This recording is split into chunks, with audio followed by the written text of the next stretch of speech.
So Connor, in light of the most recent election that has occurred, That was a fun one. yeah, and just in current events in general, I think what I want to talk about today, just for fun, is going to be conspiracy theories. How do you feel about it? How do I feel about conspiracy theories? Yeah.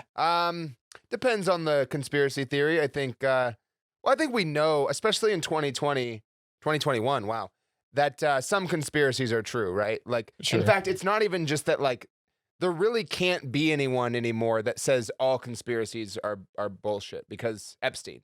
I mean, Epstein Sure. was the story that really eliminated any amount of that. You can't say that conspiracy theories are not real. Right. Some are. Even though there's been so many countless examples over the course of history, even in the last 20 years, where whistleblowers are coming out and Yes. blowing whistles on people and just saying, like, look at all this crazy corruption that's happening, and nobody listened to it. For some reason, Epstein sort of like blew the lid off on a global scale. Like, everyone knows Well, I think who it's just Epstein because is. most people can unify around the fact that we think pedophilia is bad. Sure. You know. It's just funny that so many people didn't even know the name Epstein at all Right. until it blew up, and then it was sort of like, oh, okay, everybody's now on this bandwagon. Well, it used to be a conspiracy to say that Catholic priests were engaging in pedophilia Right. until, you know, the lid blew off on that, and That now was it's a like huge truism. Yeah, now it's Everyone sort of knows like that. almost like a cliche or like a prejudice that everyone sort of thinks is prejudice, but like laughs about. Yeah, right. It's like a meme. Yeah, a meme. Yeah. Yeah, it's kind of like a meme now. Yeah. So, I mean, conspiracy theories for me, I'm this love-hate relationship, because there's this level in which if you're a critical thinking mind and you're putting things together in your head and you're paying attention to the world and you're observing your surroundings and you're really paying attention and you're thinking critically, you're going to come to conclusions about things. Sometimes the conclusions that you come to, you will not necessarily have the evidence to back up your claim. Right. But that doesn't necessarily mean that you shouldn't voice your opinions on things or even posit that idea or solicit that information as potentially true. Right. And that's something that I see a lot on the internet, on social media, people in my day-to-day life, in books that I read, critiques on other books. There's this contempt towards conspiracy theorists now, much more so because they're tiresome and they're loud and obnoxious. Yeah. And people are just sick of it. And oftentimes they espouse conspiracy theories that can't be substantiated in any way. Like at all. Yeah. Right. And sometimes they're just completely off the wall ideas. And there should always be room to go back and revisit ideas that are already instantiated. Right. We say that all the time. But there's so much vitriol out there right now because of this hyper-inflamed, I guess, social setting in which people are not really having discourse with each other. It's kind of why we're doing this channel. But I hear all the time people say, especially the scientifically thinking minded individuals who are more just logically oriented, they'll always say claims without evidence can be dismissed without evidence. Yeah. And they sort of live their life with this like Occam's razor towards logical reasoning. Right. And it disallows for, in my opinion, any real conversation to be actually held or anybody to really express their own thought process aloud because of this contempt for potential conspiracy theorizing that you might be doing. Well, it's like, yeah, if your ideas are so good, then wouldn't you think that they should be able to withstand the pressure enough for at least to entertain a conversation about it? Like, if you're so confident that the conspiracy theory that your friend is espousing is wrong, you should be confident that you'd be able to dismantle it with a simple discussion. Sure. But I agree. But what I think ends up occurring personally is that most of the time, even when you're refuting that conspiracy theory, you're doing so with your own opinion. Sure. So Mortimer Adler, in his How to Read a Book, I've said this in other episodes, he basically states the nature of opinions to be things that you hold internally as true to your own taste without doing the work to determine the validity or the truth of that statement. Yeah. So whether or not something is actually really real in reality, if you speak it and you say, this is what I believe, this is the truth, if you haven't actually gone out to do the work to do the experimentation or to literally behold this truth right in front of you through work that you've done, you're simply espousing an opinion of yours, whether or not that opinion is reflective of some truth or not, or non-truth. Right. You don't see religious people trying to refute physics Really, because they haven't read a book on physics. They're not experts, and they have no desire to do so. Right. But you see people who are huge proponents of science quick to denigrate religion when they've never read a religious text. Right. They've never studied any underpinning of meaning in these doctrines. They just are quick to dismiss it. And it's partly just because once people have decided how they feel about something, it's hard to convince them otherwise. I hate to even say this word because it's so new age, but people are always saying on the internet, "Oh, you're just experiencing cognitive dissonance." Oh, cognitive dissonance. Where like you want to believe what you believe so bad that even if I presented you evidence that showed otherwise, your psychology would rearrange itself to convince yourself that what they're saying is bullshit. That is confirmation bias as well. Yeah. And then through cognitive dissonance, you convince yourself of almost having both opinions at once without actually making a logical decision on which way to go. And there's a lot of criticism out there saying that that's something that's negative. In 1984, we recently did a book review on 1984 by George Orwell. Doublethink and doublespeak are iterations of cognitive dissonance, showing how it can be a negative thing. Right. But then we also espouse the union of opposites on our channel, and that's cognitive dissonance in a positive light. Right. So sometimes cognitive dissonance, I think, is a good thing. It allows us to transcend and think outside the box on certain things. And I agree with what you said as well about certain demographic groups are more willing than others to go outside the scope of their own study and criticize others when they don't necessarily have any knowledge of what it is that they're criticizing. Right. But almost to go back to what Adler was saying, it would be as if a scientist who studies meteorology is reading a book on a scientist who studies astronomy, and then that person who's the meteorologist is espousing some factoid that they read inside of this book that was written by the astronomer, and then touting it as if it's this absolute truism, right? In the sake of their own logical debate over here about meteorology or something, like making some sort of which inference. Could totally be out of context, or not considering the intricacies of everything. Even if what they're using as part of their argumentative foundation over here about meteorology or whatever the other thing is in the world, the fact that they're espousing this thing that was written that they read by an astronomer on this factoid about astronomy. It's the meteorologist's opinion. Right. They've taken this astronomer's words at face value for whatever reason. It could be because they trust their accreditation or the university that they work at or whatever it is. Maybe they've read other books by them, or they're just highly revered in that field. Or it's just an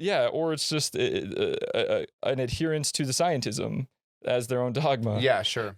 Whatever the reason, they're espousing an opinion because they actually don't know whether or not that is a true fact about the nature of reality. They've just simply read it, absorbed it, and regurgitated it. Right. And that's what I'm seeing happening all over the place, even from those people who claim stake in what is really true as they try to shit on and denigrate the people who are insane, in their opinion, talking about conspiracy theories and things that they have no evidence for. Right. That's not to say that you shouldn't trust the experts on certain things. It's just to say that, like, you know, if you're espousing some statistic to your friend, you, like you said, you are espousing an opinion because you didn't go interview 1,000 people on what their favorite food is, or you didn't, you know what I mean? You didn't do the work. And so there's always wiggle room for error. And it's not a cop-out to say that we shouldn't trust statistics or we shouldn't trust the experts or whatever. It just means check your ego at the door when you're trying to explain to people what is true and what is not true. When you actually don't know for a fact that the thing that you're speaking about is true, you have an opinion of the nature of that truth. And for X, Y, and Z, all of the reasons combined in their totality, you've made, in my opinion, a logical fallacy. You have assumed that what you know is true because you read about it or so you've heard it, and you can regurgitate that factoid. Doesn't mean that it's true. So it's just check your ego at the door is how I feel about it. Right. And to bring it back to conspiracies, it's like, you know, if you are espousing if we can first of all just all agree that all institutions and all businesses have some individuals in them or within them that are corrupt, and therefore the institution has its own minor facet of corruption, then we can say, okay, well, that statistic that you're espousing, could that not be a statistic that was fabricated to fit some interest or fulfill some overarching narrative that institution is trying to push? Right. I'm not saying that you should just assume that. I'm just saying that is always a possibility. Right. But then through Occam's razor, the sort of logically oriented thinkers, they will just cut that chaff off. They'll just stick to what they know. So to go back to the statement, you know, claims without evidence should be able to be dismissed without evidence.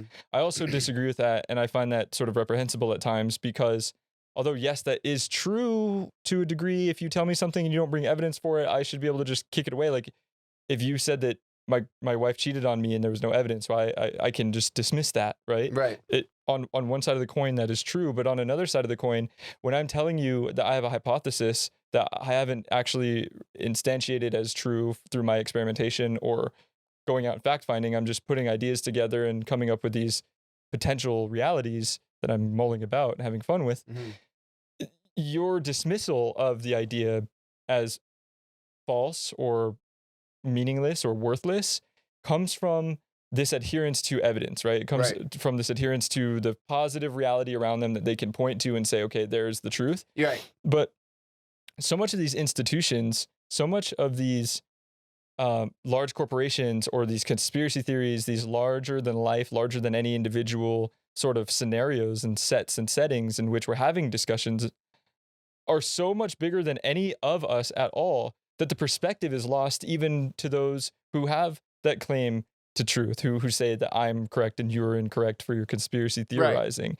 They say, where's the evidence? Okay, let me just say, when it comes to anybody who is a military brat or anyone who spent time in the military or anyone who's been contracted through the Department of Defense or anywhere dealing with top secret or classified information of any kind, you can see how easy it is to disseminate information across multiple groups of people such that this person does their job, this person does their job, and this person does their job just with enough understanding to get their jobs done and they don't ask any questions. Right.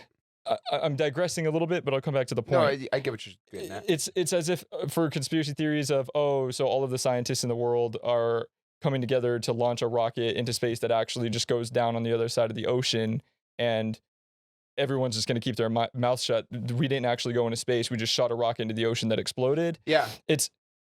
I guess I'm conjoining two different thoughts here. The first is because information can be disseminated in a way where clearances, you only know as much as you know to get certain jobs done.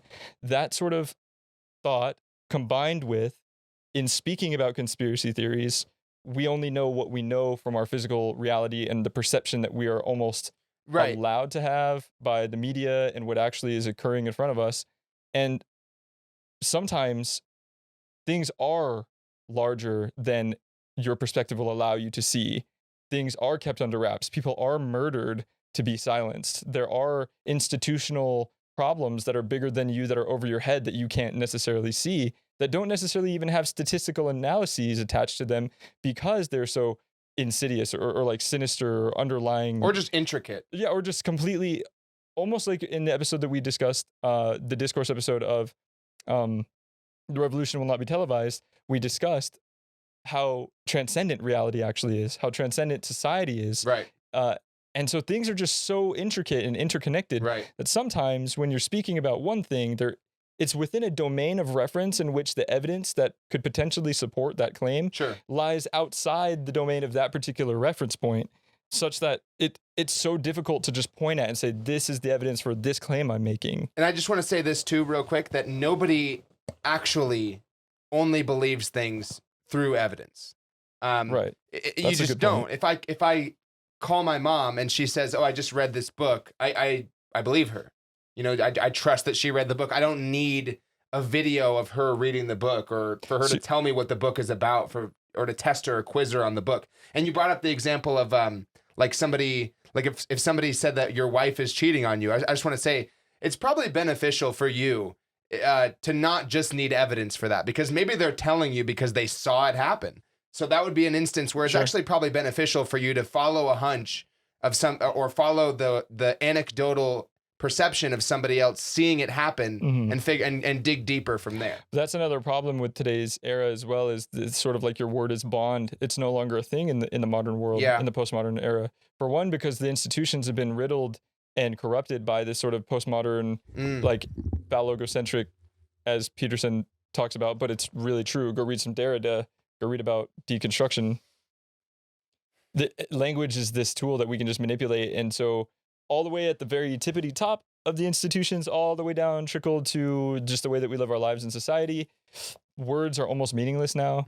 If I promise you something, so often nobody's really impeccable with their word. It's a boy who cried wolf. Yeah, it's just, in general, like we don't give truces with our words anymore. We have to shake on things. We have to sign contracts. We can't just do Pinky gentlemen's promise. agreements anymore. Shout out to pinky promises. Right. And gentlemen's agreements aren't upheld in court or anything like that. You know, Right. if it's not on paper, it doesn't count. And it just, our institutions have evolved this way over time, when in the ancient days, your word was all that you had. And I'm seeing this concept that I'm just trying to sort of circumscribe here, of even if somebody witnessed something or saw something and has had some credible experience surrounding some craziness, if they can't produce evidence, then because of our logical processes from just how we place that on such a high pedestal, we'll never actually be able to glimpse the reality of things. And that's actually one of the pitfalls of our judicial system. Do you think part of the reason why that is because people feel encumbered by what they once espoused? So if they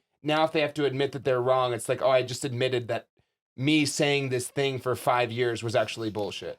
I think that happens a lot. That plays into confirmation bias and why people are obstinate and unwilling to budge. And I'm defending conspiracy theories this entire time up to this point, but there is utility in this opposite way of being, of requiring evidence and looking at the world positively and just thinking logically. Well, there's another thing to be said here too, is that some people will say to you that espousing misinformation or a conspiracy theorist actually translates into danger in the real world. Which it can. It can. It can, and so there is. The world is complicated and nuanced, and I guess that's the only thing I'm really trying to get across. But what I would put forth, though, is that danger translates into the world from all of our endeavors. Yes. I mean, we find ways to die in pretty much doing anything. I mean, I think, seriously, a few people a year die from shaking the vending machines because the candy won't come out, and it crushes them. Falls on them? Yeah. Well, I mean, I don't want to make any sort of false equivalence fallacies or anything like that, trying to connect ideas that aren't connected, but I think that works, but I guess what I'm trying to say here is so many people try to refute what we're talking about by making these false equivalences out there in the world, where people are criticizing each other and saying oh, you're talking about this, you're strawmanning my argument this way. But to what degree do you actually think that someone saying the earth is flat is actually going to cause violence or danger in the world? It's a genuine question. I'm not trying to denigrate the people who say that. I just, using my imagination, it's hard for me to imagine how someone saying that can actually be dangerous. How would that translate? Mob thinking and the roles that people play and the distrust of government, and the total sort of stigma around everything else that's wrong with society and why people are distrusting of government, why people are angry, and what they feel like is the cause of their stress and problems as they place all of their love and admiration in the hands of this group or that group or this ideology or that.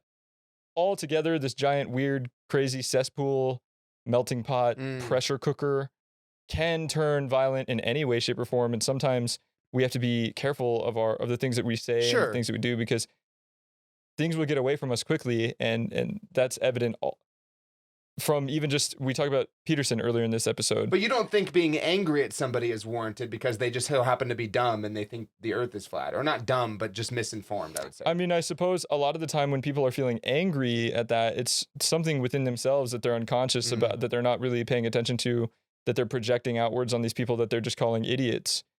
And that happens to just be some pitfall about their own personal character. Sure. Where it's coming out as anger or frustration. A lot of the time it's because there's something going on inside of themselves that they hate a little bit. Yeah. But we're kind of getting a little bit away from conspiracy theories, but that's okay.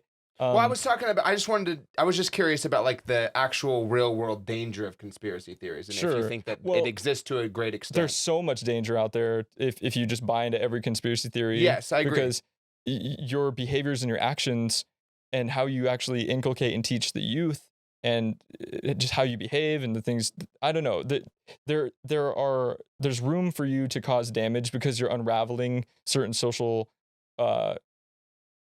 contracts, I suppose, where certain consensus reality points or pieces in which you are sort of working to dismantle this well-oiled machine that's actually working and functional in society. And that makes sense. And I think that my main point of defense for conspiracy theorists, even though, I wouldn't align with them on most issues, is that I understand. It's like, okay, if you're in a relationship, like an intimate relationship with somebody, and you find out that they not only told you this grand lie, but they continued to lie about it, and they also lied about other things. How can you expect them to ever trust you again? Sure. Right? Sure. We know that the government has lied about some things. Sure. That's not to say that they lie about everything, and I hate to even call them the government. It's sects of people, bureaucratic entities, and subsets of different entities and institutions and whatnot. But there have been lies told. Mm-hmm. So it's easy to take that and say, oh, well, if this is a lie, why would they tell me the truth about anything else? And then you go, and then you just unravel. Spiral. Yeah. And you spiral. Yeah. I mean, I think that there is some apologetics that can happen for people who are conspiracy theorists to the degree in which they're just unraveled. Right. There are some things I could say about them that I just feel bad. And obviously that's one of the characteristic nature points of being a human being. It's empathy. It's not like I'm not condoning that kind of thinking. I'm just saying I have empathy for it because it's understandable. Right. I mean, you empathize with the person, but you may or may not want to continue playing with their ideas that you deem as crazy. Right. Which I'm empathizing with the logically oriented individuals in that statement. So there's a bit of a balance here that I try to walk on the line. I do tolerate conspiracy theories. I do enjoy reading about them, studying them, just for the sake of understanding what people are into these days. Right. But I don't dismiss everything without evidence as... And I guess I don't want to make an overgeneralization that all of these people out here who are logically oriented always dismiss everything without evidence. But I think more often than not they do, as like a defense mechanism, or because they're just tired, or because of this and that. And it has created a stigma in which no one should even talk about conspiracies anymore because it's so blasé, or it's so overplayed, or it's like, oh, we have this social dilemma that's really a real problem over here to the left. I'm part of a minority group, and I feel like I'm taken advantage of and held down and disenfranchised every day of my life. And you are wasting energy and breath on this craziness over here when you should focus on this right here, this real problem. Right. Who knows? There's so many different reasons for why people don't tolerate conspiracy theorizing anymore. And by the way, I do want to qualify what I said earlier by saying that I do know some specific examples of how conspiracies have manifested in negative ways, like with Sandy Hook, right? Like everybody on the internet was saying Sandy Hook was a hoax, and false flag attacks. A small degree of people, like a small sect of people who probably have schizoaffective tendencies, thought that those people were crisis actors, and then literally went to the families and harassed them and accused them and caused them, someone who's already in insufferable amounts of pain, and inflaming that. Right. And I mean, there are YouTube videos and propaganda posted all over the internet about, these weird, like, look at this camera angle and it's blurry and you can't see this. Yeah. And then there's all this fear mongering. And that's another point of contention for me in this era of information in which there's so much out there. There's so much potential for lying about things and so much misinformation that we don't even know what's up anymore, what's up or what's down, because there are so many voices out there saying this or saying that, right? And there's so much propaganda everywhere, such that there is potential for an entity out there to actually create memes and pump them out. I mean, news stations, radio stations, anchors actually have people on payroll these days that get paid to literally play around on social media and on the internet for marketing and campaigning, but also for creating memes. And that's part of their marketing campaigns. And sometimes, you wouldn't put it past somebody to make a hot story, or to some super rich entity could just pay anybody on the internet, anyone, especially people on the dark web, maybe some Bitcoin, to go out there and just create a ton of memes that obfuscate and confuse and conflate and strawman anything that you want, such that as soon as a social event occurs or some social movement is happening in the world, you can almost cut its Achilles tendon and topple it within a day or two of its insemination, because of this nature of us to virally proliferate information through memetics on the internet, as well as all of this craziness dealing with news biases. People are already sort of irritated and inflamed, so you could just like drop anything into the public forum and just destroy it. Yes, I agree. And that is a conspiracy theory in and of itself, because I have no actual evidence to say, okay, this news media station created this meme that did this to this movement, but it is potentially possible. Yes. And although I have no evidence for it, I wouldn't say that you should just completely undermine it. And we don't have to talk about this for too long, but what someone might come in and say is, well, I have a perfect solution. Let's regulate the internet so that misinformation isn't allowed to spread. Yeah. The problem with that is ultimately, though, is that giving the job of deciding what's true and what's not to any group of people is always going to be tilted in one way or the other. Yeah. And institutions having any sort of control over like a conglomerate or sort of like a monopolizing force on anything is a bad idea. Right. It's a huge mistake. People have forgotten about... Yeah, but why do you think that is? Just because it's inevitable. Right. I mean, humans are corrupted by power. It's a huge cliche. Look at all through history. I mean, and it's one thing that I have in my personal philosophy that I think about sometimes, which really irritates me, is if it's a known factor of human nature that we are prone to corruption, and that almost every single governmental force that ever is created in history becomes corrupt, what does that say about humankind? What does that say about me as an individual person? What does that say about me adhering to a governmental force at all and sort of conforming to this force? There are these big questions that I have, and it's of course why our founding fathers created checks and balances, a 3-part branch in government, why we have, these balancing power structures that exist, because they knew this. But knowing this, it's still, and I'm digressing again, it still just frustrates me about being a human being. I'm like, damn, I'm a human being and I have to deal with this bullshit on planet Earth, and everyone else is too. But knowing these things about history, knowing these things about human nature, human psychology, my own self, you sitting right next to me, I can't help but have these internal conflicts about how I feel about government, how I feel about people in general, how I feel about humanity. It's this giant battle. But that's a digression. I don't want to go too deep in that. Can I tell you a fun direction. Conspiracy theory? Sure. The average empire lasts 250 years. Whoa. America is 246 years old. No way. That's crazy. Which is a big one that's on the internet that I saw resurfacing today. I've seen it before, but it's kind of like with all this stuff going on, I've seen it resurface. But a lot of people are theorizing that that's why we're having all these conflicts and all of our institutions are crumbling, is because we're about at that point. It's sort of like a very astrological, yes, like sort of way to look at the world. It's like, oh, the stars are about to align. It's time. Physical reality is about to change up real soon. Right, exactly. But I mean, that's something I definitely would probably look into soon. I'll look into that. I doubt it has any validity. I don't consider America as an empire, per se. Well, I want to also know, like, what is this average and where did it come from? And yeah, who quantified it? Yeah, and over what course of time is all of recorded history? Because there have been empires that have lasted hundreds and hundreds and hundreds of years. Right. And well, but you said that all governments become corrupt, and I agree to a certain degree, although you have to, like, but some nations still stand the test of time despite ups and downs of corruption, like China. China's the perfect example because they've remained like somewhat powerful throughout pretty much most of... Corruption continues to occur. People are still subjugated. There are poor people. There's power. So many things are happening all over the world. Well, my thing is that's weird for me is that how can you like look at human behavior like in a comprehensive way and be and honestly say to yourself that some people won't engage in corruption? In fact, how can you honestly say to yourself that a lot of people won't, just based on how we are? I mean, that it's in history. It's just more confirmation bias, or maybe just in ignorance. Yeah, because a lot of the time, especially, well, but it must provide some kind of comfort to people, maybe to think that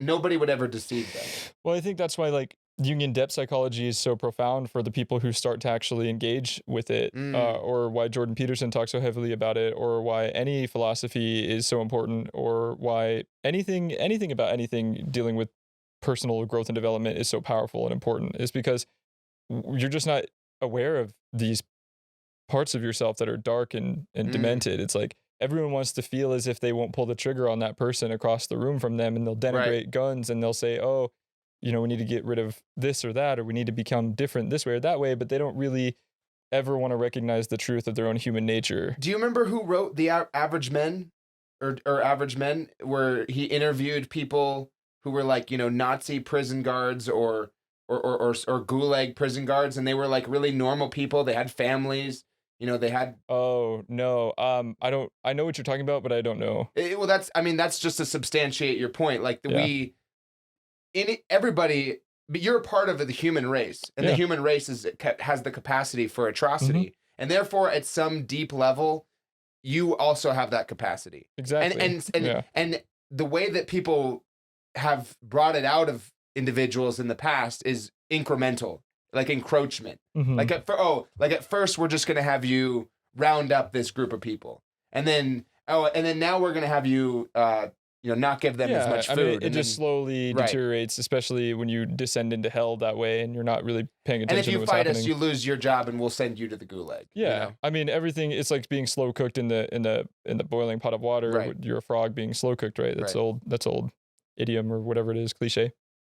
But we're digressing a little bit into government and the nature of humanity. But to bring it back to conspiracy theories again, and the nature of whether or not things can even be known because of the information age that we're in and so much noise happening around us, and whether or not groups out there can actually like obfuscate and obstruct a social movement just through memes on the internet. I believe it's actually happening every day. But in that same light, there's tons of misinformation and fear mongering out there from people and the conspiracy theorists who. Can I just add a quick caveat that I think all countries use memes? Like I think China has a meme guy, and Russia has a meme guy that like literally, or like a group. They have their job is to literally push out memes that propagate their narrative. As long as they're a developed country who's actually involved in the information wars, who actually has stake in information and understands that is the new battleground, that it's no longer battleground with bombs, helicopters, and all this stuff. It's about control of human psychology and the human experience. Yeah, I really think someday there'll be, like in 10 years, there'll be a documentary about how every country has a meme department. Yeah, or at least in America, almost every major news media outlet, at least, for sure. But so what I'm getting at here, though, on this information age caveat argument is that all of the fear mongering on YouTube, all of the information out there, so many people on both sides take one side of the argument based on their confirmation bias in this way. You see something online that shows that the earth is flat, or you see a video of a person in the space station floating around in what appears to be, if you zoom in quickly and you look, a little blurry image of air bubbles happening, almost as if they're underwater, or you'll see harnesses on them, or when the space station attendant astronaut is up there doing backflips and stuff, and they're talking to children down on Earth, and they're throwing a ball back and forth with each other. There'll be a quick clip on the image of the screen for the people down on Earth in which the ball almost glitches out of screen, like they're on a green screen behind them or something. And there's all of these weird videos that you can watch, and people believe them at face value because it's a video that they've seen, right? These conspiracy theorists will believe it because they've seen it, but they don't recognize their confirmation bias because they'll go to the movies and pay $15 or $40 for some popcorn and stuff and watch Zero Gravity or watch 2001: A Space Odyssey. Stanley Kubrick, that's a huge conspiracy theory. Stanley Kubrick is the director of 2001: A Space Odyssey and a bunch of other crazy movies like Eyes Wide Shut with Tom Cruise, where I think it was one full year before the actual moon landing, 2001: Space Odyssey came out in theaters, like truly. Right. And it blew people's minds. And when you look at the technology in that film, how they show the space shuttles floating, how they show the planets, how they show the monoliths and the monkeys and all of these things, that came out before the moon landing. Right. And so then we have all this like weird doctored looking footage of the moon landing that's all garbage, and there's confirmation bias on both sides. Some people are like, oh, look, like, how are you going to believe things that you see that are obviously fiction that you admit are fiction? But then on the other hand, you're viewing things that could be totally doctored. And just because of your confirmation bias, you're saying, oh, no, that's reality because that was filmed by NASA. And then on the other side of that coin, people are saying, oh, like this CGI'd image over here, like, you get it. You get it. Russia really did orbit the planet. I think they were the first ones. But they faked the footage. They didn't have the technology to film it out there, but they really did actually go out there. And that's another huge question, right? Joe Rogan on Joe Rogan's podcast used to be this huge proponent of conspiracy theories before the conspiracy theory that he was approached by the CIA or the Men in Black or whoever who told him he needed to chill out. No, they just tricked him into a Spotify deal. No, I'm just joking. Yeah, they inceptioned him in his sleep one day. Who knows? But Joe Rogan now is exactly the opposite of that. He's like, oh, I believe we went to the moon, but just because we potentially faked the moon landing footage does not mean that we didn't actually go to the moon in reality. And so, but then that cognitive dissonance is like, okay, so then you don't know anything about anything at all. And that's sort of the stance that Joe Rogan takes, a sort of Socratic ignorance of not knowing anything. But to bring it back to what you were saying, it's like all you have to do to convince people that something is real is say based on a true story in the first credit, you know, or just present it in like this in the format of like a news media, and it's believable. Right. I mean, yeah, and so it's this sort of willingness to be ignorant over here, or this willingness to believe X if it aligns with your own biases, but not Y. You know what I mean? There's this crazy hypocrisy out there right now on both sides of this conversation of conspiracy theories that I just can't wrap my head around, and I just beat my head against the wall sometimes because we're all so ignorant. No one really knows anything. If you work a job at McDonald's and you're going to college and you're studying from a textbook to become an engineer, you don't necessarily know anything about the nature of reality. You just know what you've studied in your textbook. And that's not to say, again, that is not to say that experts are not correct in their opinions. Or that the textbooks are wrong. It's just check your ego at the door, because you as an individual are making opinionated statements about the nature of reality, and you're shitting on everybody else just the same way that you're saying that they're doing. The point that we're trying to drive here isn't that you should think everything is controlled or everything is fake or that anything could be fake. It's really more just, I would say, and tell me if you agree or disagree, but just to at least approach everything from the perspective of an investigator. Sure, exactly. Yeah, just be inquisitive and and be open and suspend your judgment until you actually know what the hell it is you're talking about. And if you just read a crap load of books about the thing, we're surrounded by books in this space. Right. I was told white bread was healthy as a kid, like my whole life. Yeah, and things change constantly. The social consensus and the social contract change.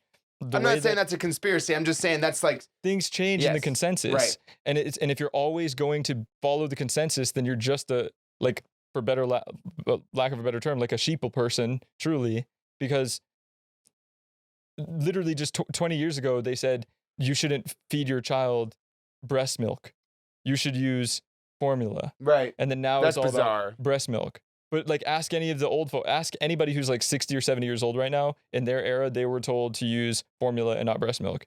Or when you look at how we used to do anything scientifically oriented or related, like car seats or vaccinations or so many different things, the consensus changes. And if you're always going to be down for the consensus one way or the other, it's a problem. Yeah. If you're obstinately saying, no, you're wrong because it's a conspiracy and there's no evidence, that's a mistake. Yeah. If you're always like, no, man, don't trust the government, they're never cool, but you're eating food stamps and you're getting SSI or whatever, you're still tripping Mark too. Twain once said that if you find yourself on the side of the consensus, you should rethink your position. And that doesn't mean that you should assume that the consensus is always wrong. It just means that you should question, am I agreeing with the consensus because it's the easy thing to do, and that's what everybody else is doing. Right. Well, yeah. And so exactly that. So just kind of keep balanced, right? Try to keep balanced. But to bring it back to Stanley Kubrick, I forgot to finish that thought. He directed 2001: A Space Odyssey, and then a lot of people think that he was assassinated or killed because he helped fake the moon landing. That's a conspiracy theory. But there are such insane things that happen right under our noses constantly that aren't necessarily conspiracy theories, things that are literally real and really happening. Can I give an example? Sure. So I was telling my friend to look something up that showed some corrupt, I don't remember the specifics of it or whatever, but he messaged me back 10 minutes later and I couldn't find it. I Googled it. I went to 3 pages and I said, DuckDuckGo. Go use DuckDuckGo and type in these words exactly. And he was blown away that it was the first thing that came up on DuckDuckGo, but he couldn't even find it typing in those same words on Google. So that's not a conspiracy, but that is Google. Agenda. It's Google picking and choosing what populates in your search engine. Right. And so, so to go that direction, I have referenced this guy a few times in his book, Simulacra and Simulation, a few times. I've been reading it as we've been recording this episode, so I'm really hyped up about these things. But the postmodernist, Jean Baudrillard, he talks about the nature of the simulation. The movie The Matrix by the Wachowski sisters truly was a representation of this concept. And even in the first book of the Matrix, or the first movie of the Matrix, a copy of this book is on Neo's table. Oh, really? Yeah, They like were influenced? yeah, it's definitely like a huge influence. And the concept is that we're so deeply ingrained in our own artifices that we cannot actually tell what's real and what's not real about the world anymore. And as these huge corporations are erecting themselves and we are all suckling It's on not a their very teats, hopeful message. not necessarily, no, it's kind of pessimistic and dystopian, but it's like we require almost the internet to live our lives in a great way now. It's almost like you can't go to school without the internet. In their funding, they ensure that children can all have their own little laptop or iPad or whatever, so they can all engage in the discussion properly, because the consensus is going that direction. Everybody needs a smartphone. Everybody feels like they need GPS. Everybody feels like they need social media to stay connected. And there are those few outliers who fall off the grid, but in general, the whole entire consensus reality is moving in these directions. And if anybody's watched the Social Dilemma documentary, you'll see how truly it has infected everyone, how subservient we are all to this thing. Right. And even a better example, like a more, because Google's been doing that for a long time, where like, you know, you type in some holistic treatment, you type in the letter A, but instead of it coming up with the holistic treatment, it brings you to, you know, acetaminophen. Like that's actually been proven that they work with pharmaceutical companies to make sure that like crazy drugs populate more. But a more relevant example is the fact that your social media feed is different than mine. Right. And what goes into that really? Like, it's quite a lot. Yeah. AI and algorithms, and they're just paying attention to you, and your information is being stored and then used against you to manipulate you into different directions to buy and sell. They're creating avatars of you and figuring out what that avatar would engage with. Right. So that way you can have a little you in your pocket that actually tells you how your day should go, how you should behave, and then manipulate you. Or shows you things that make you angry, so you're more likely to comment on it or something like that. So these aren't conspiracy theories, but these are just examples in which the world is a lot bigger than us and we're affected by it in ways. Doesn't it depend, though, how you define conspiracy? I mean, isn't that somewhat a theory, like a conspiracy? So that's good. Conspiracy theory as a term has been actually conspiracized or conspiracy theorized to have been created by the CIA. So someone told me that that's not true, but I've heard it before. So there have been like blacklisted documents that have been actually unveiled to the public that show that in the 50s and 60s that this term conspiracy theory was actually created and coined by the CIA. But I don't know if those documents were doctored or if they were actually authentic. But either way, whether or not that's true, it is used as a way to undermine people who are conspiratorial. Like, let's say I say something that's, you know, maybe it's a weird anomaly, but it's not necessarily like that anomaly alone won't be everything you need to prove that you're wrong. Someone can still just say, well, that's a conspiracy, and now the conversation is over. Right. There's no moving further from there. Yeah, and that's I think what we were trying to get at more so in the beginning of the episode was definitely just a reluctance to fall on one side of the spectrum or the other, and being unwilling to have discussions about these things. A couple crazy other examples aside from this one that you gave is Project Paperclip. Yeah, that's something that always blows my mind. Like literal Nazi Germany, war criminals were allowed to become U.S. citizens and change their names sort of through like a witness protection agency type of so that they could move. transfer the information so they could transfer information and also work directly for NASA.